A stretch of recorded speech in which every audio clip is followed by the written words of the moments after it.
আপনি কি ঘুমের মাঝে দাঁত কিরমির করেন? দাঁত কিরমির করার কারণে যে ক্ষতিটা হয়, দাঁত দ্রুত ক্ষয় হয়ে যায়। এই ক্ষতি রোধ করতে আপনারা রাতে মাউথগার্ড পরে ঘুমোতে পারেন।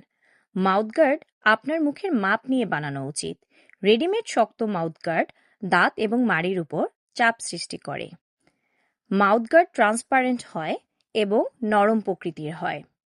মাউথগার্ড সংরক্ষণের নিয়ম হল, সকালবেলা ঘুম থেকে উঠে পানিতে ভিজিয়ে রাখতে হবে। মাউথগার্ড কখনোই শুকনো রেখে দেওয়া যাবে না।